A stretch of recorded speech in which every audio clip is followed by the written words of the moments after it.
오늘도 참여른을 새기며 육아서를 뒤적이고 계실 이 시대의 엄마 아빠를 위한 시간입니다. 라디오 상담소 우리 아이는 왜? 이재현 용인 세브란스 소아청소년과 교수님과 함께합니다. 어서 오세요. 안녕하세요. 네, 오늘은 어떤 얘기 준비해 오셨을까요? 지금 대학병원 소아응급실에서 교수로 재직 중인 제 소아과 동기가 이 이야기 방송에서 꼭 좀 해달라고 요청한 내용이 있습니다. 네. 바로 아이들이 먹으면 안 되는 물건들을 삼켜서 오는 식도이물 삼킴 사고인데요. 어린아이들은 모든 입에 가져가는 구강기가 있고 이 구강기에 작은 물건도 집을 수 있는 소근육 발달까지 겹치면서 이런저런 물건들을 많이 먹기도 하죠. 그리고 이제는 그런 사고 안 치겠지 하는 아이들도 별의별 물건을 삼켜서 병원에 방문하곤 합니다.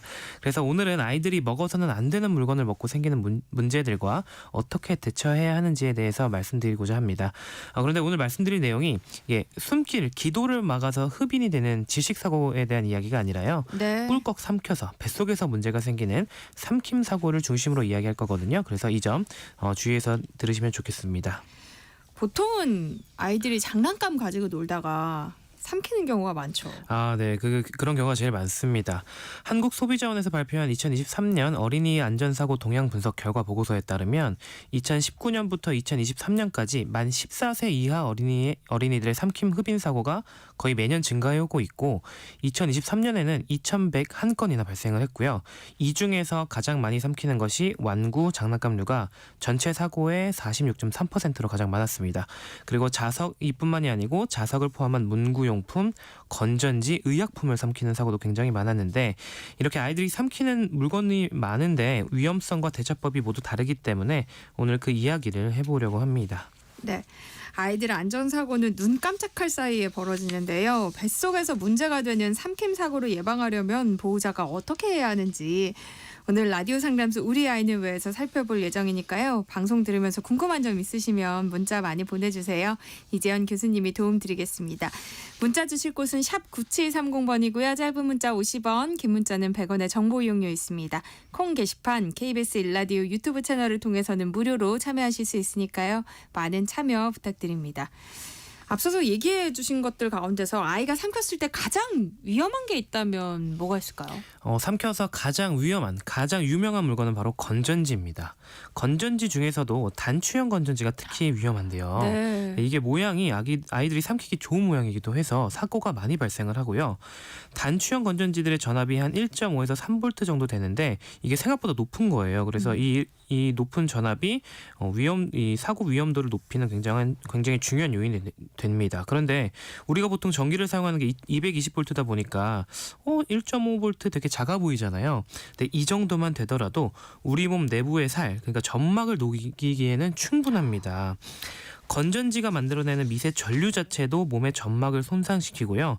그리고 또 우리 몸속에는 수분이 많이 있잖아요. 네. 이 물 속에 전기가 흐르면 이 전기가 물을 전기분해하면서 수소이온하고 수산화이온을 만들어내는데 그래도 수소이온은 산성을 뜻하는데 이 산성 물질은 그래도 이 점막에서 대응이 잘 됩니다.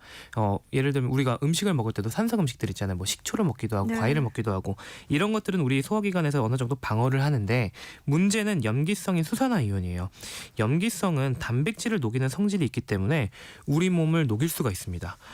단추형 건전지를 삼키게 되면 보통 식도에 많이 걸리게 되는데 식도에 딱 달라붙거든요. 그럼 이 식도 벽에 딱 달라붙은 건전지가 염기성인 수산화이온을 쫙 만들어내면서 식도벽을 녹이게 되고 그 녹은 식도벽을 미세전류가 또 손상을 시키면서 식도를 손상시킬 수 있습니다.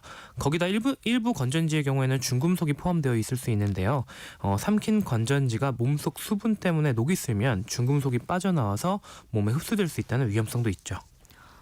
듣는 것만으로도 막 소름이 돋을 정도예요. 만약에 아이가 이걸 삼켰으면은 바로 병원에 가봐야겠어요. 네, 바로 응급실에 가야 됩니다. 네. 건전지를 제거하지 않아서 식도벽이 손상이 되면요. 단순히 그냥 식도에 염증이 생기는 식도염만 생기는 것이 아니라 식도의 벽에 구멍이 뚫리는 천공이 발생할 수 있습니다. 근데 문제는 이 식도가 우리 가슴 안에 있거든요. 네. 그 옆에는 바로 옆에 심장하고 폐, 그리고 대동맥, 대정맥 등 이런 큰 혈관도 지나가요. 근데 이 식도에 천공이 생기게 되면 심장이나 폐나 이런 중요한 장기들에도 손상을 입힐 수가 있어서 심하면 사망하는 경우도 생길 수가 있습니다. 그래서 건전지가 식도벽을 손상시키기 전에 제거해야 하는 골든타임을 보통 2시간에서 4시간 정도로 이야기를 하거든요. 근데 생각보다 이게 굉장히 짧아요. 그래서 바로 병원에 방문해야 되는데, 문제는 이게 식도에 걸린 건전지는 보통 내시경으로 제거를 하는데, 이 소아 내시경은 보통 그 지역에서도 대형 대학병원에서밖에 거의 안 해주기 때문에 네. 진료 가능한 병원을 찾는 것도 시간이 좀 걸립니다. 그래서 이거 아이가 건전지 삼킨 걸 알았다라고 하면 무조건 빨리 신고하고 빨리 병원을 찾아가야 된다라고 알고 계셔야겠습니다. 그런데 요즘 말씀해주신 대로 응급실 가면 대기도 길고 또 대형 응급실이 집에서 먼 경우도 있잖아요. 아, 그렇죠. 이게 아이 내시경 가능한 병원들이 보통 집에서 1-2시간 정도 거리 떨어져 있는 경우가 많고, 다행히 아이 건전지 삼키고 왔어요라고 하면 응급실에서 순서를 빨리 봐주시긴 하겠지만 네. 뭐 접수하고 뭐 치료 세팅해서 들어가고 하는 시간까지 생각하면 대기 시간이 길어질 수밖에 없습니다. 이럴 때 할 수 있는 응급처치법이 하나 있는데요. 바로 꿀을 먹는 겁니다. 네. 꿀을 먹게 되면 꿀이 건전지를 감싸면서 끈적하니까 감싸잖아요. 그게 전류를 어느 정도 막아주고 전기분해로 발생한 수산화이온의 그러니까 염기성의 작용을 어느 정도 막아준다라고 알려져 있습니다. 네. 그래서 내시경으로 건전지를 제거하기 전에 꿀을 10분 간격으로 10cc, 그러니까 밥 숟가락으로 1숟가락 정도씩 먹어주면 이게 건전지로 인한 식도 손상을 막는 응급처치법이 된다라고 알려져 있는데, 이때에도 주의할 사항이 있습니다. 일단 꿀은 생후 12개월 이후의 아이들에게만 먹일 수 있고요. 그리고 꿀을 삼킬 수 있는 컨디션이 되어야 됩니다. 만약에 이게 걸려서 너무 힘들어서 캑캑거리고 막 구역구터 있는 아이에게 꿀을 먹였다가는 오히려 더 위험해질 수 있겠죠. 네. 그리고 꿀을 먹는 것은 잠시 대기할 시간만 버는 용도이지 치료법이 아니거든요. 그래서 결국은 내시경을 통해서 몸 안에 있는 건전지를 반드시 제거해야 된다는 거 꼭 기억하시기 바라겠습니다. 그리고 제 주위에도 한 명 있었어요. 저희 친한 친구의 아들이 그 장난감 펜에 붙어 있는 자석을 삼켰습니다. 네. 자석은 왜 위험한가요? 자석은 사실 딱 하나만 먹었을 때는 크게 위험하지는 않습니다. 이게 우리 몸에 만약에 쇠붙이가 있다면 그 자석이 거기 붙으려고 해서 위험할 수 있지만, 보통은 몸 안에 자석에 붙는 물질이 없기 때문에 일반적인 쇳덩이를 삼키는 것 이상의 큰 위험은 없는데요. 근데 정말 심각한 문제는 자석을 2개 이상 다수 삼켰을 때 발생을 합니다. 이 삼킨 자석들이 운이 좋게 알아서 자기들끼리 딱 붙어가지고 한 덩어리가 되면 그래도 괜찮아요. 그런데 네. 이게 우리 보통 위 속에는 음식물들이 있기 때문에 이게 자석들이 따로따로 있다가 이게 장으로 순서대로 이렇게 내려가기 시작하면 문제가, 장은 꼬불꼬불하잖아요. 그 안에서 자석이 서로 들러붙습니다. 네. 그러면 장이 꼬여서 접히게 되고 자석과 자석 사이에 낀 장벽이 피가 안 통하니까 괴사가 일어나요. 그 장에 구멍이 뚫리는 장천공이 발생을 합니다. 이 때문에 그리고 또 문제가 이렇게 붙여 있잖아요. 그럼 네. 내시경으로 꺼내려고 해도 이게 자석이 2개가 붙어 있으면 양쪽을 잡고 떼야 되는데, 내시경은 보통 집게가 하나밖에 없기 때문에 꺼낼 수가 없어요. 그럼 수술을 해야 돼요. 네. 그래서 이게 정말 큰 문제가 되고요. 근데 이제 아이가 자석을 삼켰다, 그래서 하나만 삼킨 것 같다라고 응급실에 오면, 근데 의사들은 조금 의심을 합니다. 이게 정말 하나가 맞을까? 확실히 알 수가 없어요. 그래서 엑스레이 찍어보고 별의별 노력을 다 하는데, 이게 확실히 하나다라고 하면 조금 안심을 하는데, 확실히 하나인 게 이게 확신할 수 없다면 확신할 수 없다 그러면은 일단 2개 이상으로 생각하고 치료를 할 수밖에 없습니다. 그런데 자석과 건전지 외에도 또 요즘 아이들이 많이 가지고 노는데 위험한 게 있다면서요. 네, 이게 사실 자석이랑 건전지는 많이 유명해져서 많이들 조심을 하십니다. 그런데 요즘 정말 심각한 사고가 많이 발생하는 것이 바로 워터비즈 개구리알 장난감입니다. 이 워터비즈라는 거 잘 모르시는 분들도 계실 텐데, 이게 알록달록하고 예쁜 구슬 아이스크림 같이 조그만한 장난감이에요. 근데 이게 네. 물에 이걸 넣으면 그 크기가 수백 배 이상 커지면서 예쁜 개구리알 같은 모양이 됩니다. 투명하고 색깔이 뭐 알록달록한 예쁜 게 되는데, 이게 만지면 미끈미끈하고 물속에 넣으면 커지고 색깔도 예쁘고 하니까 촉감놀이에도 많이 쓰고요. 어항 꾸미기, 화분 꾸미기 등 다양한 놀이에 활용이 돼요. 근데 이걸 아이들이 삼키는 사고가 요즘 정말 많다고 합니다. 이게 처음에는 크기가 작다 보니까 아이들이 만지고 놀다가 실수로 먹기도 하고 아니면 호기심에 먹기도 해요. 예쁘니까 맛있어 보였나 봐요. 네, 아이스크림이랑 또 비슷하게 생겨가지고요. 네. 그리고 콧구멍에 넣는 친구들도 있습니다. 이게 근데 몸속에 들어가면 몸속에 물을 흡수해서 그 크기가 수백 배 커지는데 이게 갑자기 크게 커지면서 코 속에 끼어서 이게 문제가 되는 경우도 있고 이게 삼킨 경우에는 장에 들어가서 장을 막는 경우도 생깁니다. 이게 제가 이게 궁금해가지고 이걸 사다가 한번 실험을 해봤어요. 이게 네. 얼마나 커지나. 근데 정말 수백 배가 커지고 한 꼬집 정도 하는 게 한 워터비즈가 한 15개 정도 이렇게 집히는데 그것만 해도 장을 완전히 막아버릴 수 있을 정도로 크기가 많이 커져요. 근데 그게 그 커지는 시간이 30분 정도면 다 커지거든요. 그러니까 이게 아이가 삼킨 걸 알아채자마자 병원에 찾아가도 가는 동안 30분 이미 지났기 그렇네요. 때문에 치료하는데 굉장히 어려움이 많습니다. 이게 또 질감이 되게 미끈미끈하다고 했잖아요. 근데 이게 미끈미끈한 것뿐만이 아니고 크게 커지면 되게 잘 부서지거든요. 그래서 내시경으로 보통 처음에 제거하려고 하는데 미끈미끈하니까 집게로 잘 잡히지도 않고 잡아도 깨지고 하니까 이게 또 꺼내기가 쉽지가 않고 투명한 워터비즈도 있는데 투명한 색깔도 있는데요. 이거는 내시경 카메라로 또 잘 안 보이는 경우도 있다고 합니다.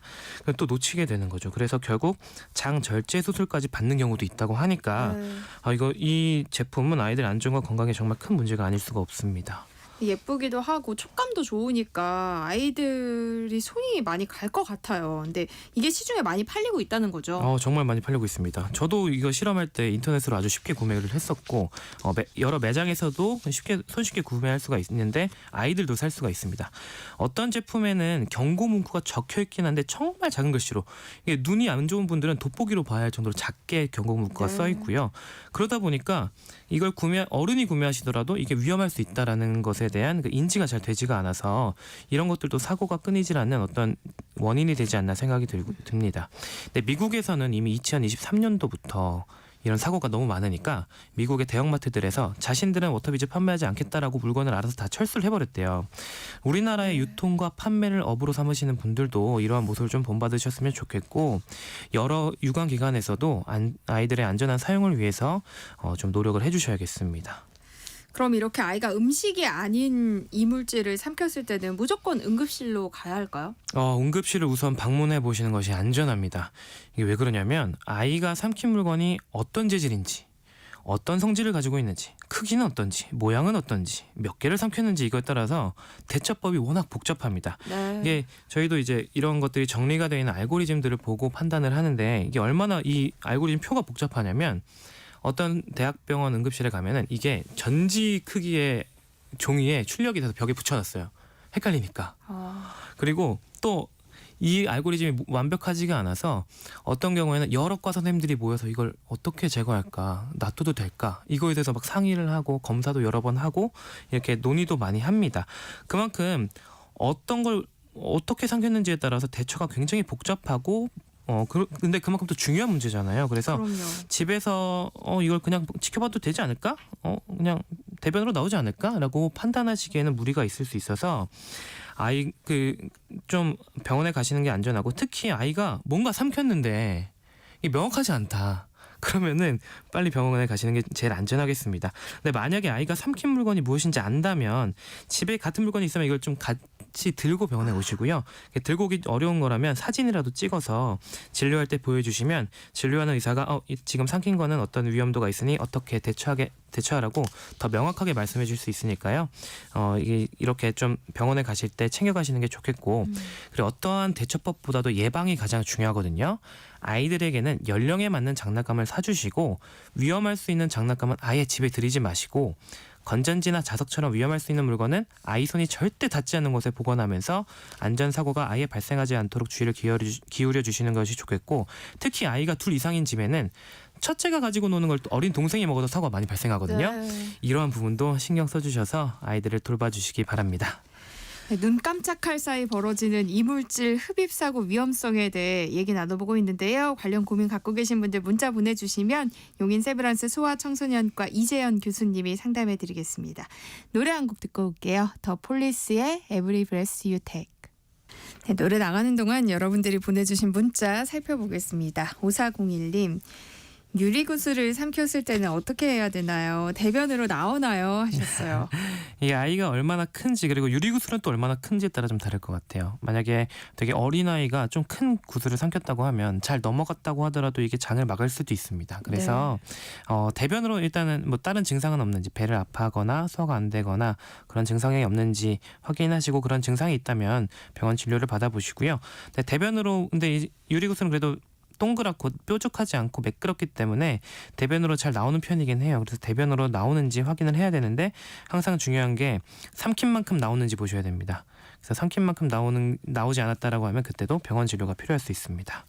매일 찾아봐야 되네요. 네. 그러면 3077님, 장난감 딸기를 딸이 얼마 전 삼킨 적이 있습니다. 다행히 배출은 됐는데요. 이후에 소화가 잘 안 되는 것 같아서요. 문제가 없을까요? 하셨어요.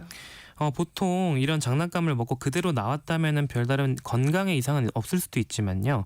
이런 삼킴 사고가 발생한 이후에 아이들이 먹는 것 자체에 예민해질 수가 있어요. 어떤 편식을 좀 한다든지 네. 먹는 것 양이 좀 줄어든다든지 그런 불편감을 호소할 수 있습니다. 이런 경우는 심리적인 원인이 있어서 몇 달 이런 증상이 갈 수 있거든요. 그러면은 아이가 좀 딱딱한 걸 먹고 삼킨 것 때문에 트라우마가 남는 거기 때문에 좀 부드러운 음식을 좀 준다든지 하는 노력을 하면서 아이를 좀 위로해 주시는 게 좋을 것 같습니다. 부모님도 놀라셨겠지만 본인도 또 얼마나 놀랐겠어요. 네, 그러니까요. 0981님, 아버지가 바둑을 취미로 두셔서 아이가 최근 바둑알을 자주 가지고 놉니다. 방송 들으니까 급 걱정이 되는데요. 바둑알은 삼킨다고 해도 크게 문제가 되지 않을까요? 하셨어요. 바둑알을 꿀꺽 잘 삼키면 큰 문제는 안 될 수도 있어요. 근데 유리구슬이랑 아까 비슷한가요? 비슷한데요. 크게 네. 그 아이의 나이에 따라 좀 다를 수는 있는데, 그래도 꿀꺽 삼키면은 괜찮은데, 바둑알은 근데 또 문제가 좀 가벼워서 기도로 잘 넘어갈 수가 있습니다. 이게 저희가 어떤 걸 삼켰을 때 기도 흡인이 잘 나타나는 아이들에게 잘 나타나는 크기를 미국 가이드라인은 0.5인치라고 하는데, 이걸 보통 한 1cm 정도 되거든요. 1cm 정도 되는 직경을 가진 물체가, 그거 이상을 가진 물체는 기도를 잘 막을 수가 있어요. 근데 네. 딱 그 바둑알이 딱 그 사이즈이기 때문에 어쨌든 아이가 삼킨다고 하면은 기도 질식 위험이 더 클 것 같습니다. 그래서 바둑알은 절대 입에 넣지 않도록 꼭 주의를 기울여 주셔야겠습니다. 네, 오늘 삼킬 수 있는 건 다 나눈 것 같아요. 네. 7133님, 아이가 누워서 동전을 가지고 놀다가 입으로 들어갔는데요. 다음에 변으로 나왔더라고요. 동전은 크게 걱정하지 않아도 되는 건가요? 하셨어요. 동전도 얼마짜리인지에 따라 좀 다르겠죠. 크기가 너무 다양하니까요. 근데 네. 동전은 저희가 이것도 많이 삼키는 물건 중에 하나인데, 엑스레이 검사를 하면은 되게 잘 보여요. 그래서 동전은 어디로 잘 내려가는지, 병원에서 진료를 받는다면 잘 빠져나가는지 아닌지 확인을 할 수 있는데, 네. 이것도 하나만 딱 먹은 게 확실하다, 그리고 변으로 나왔다, 그러면은 뭐 크게 걱정이 안 되지만, 만약에 변으로 안 나온다, 좀 큰 동전이다, 2개 먹었는데 하나가 안 나왔다라고 하면 병원에서 보고 필요한 경우에는 조금 내시경이나 이런 치료를 해야 될 수 있으니까요.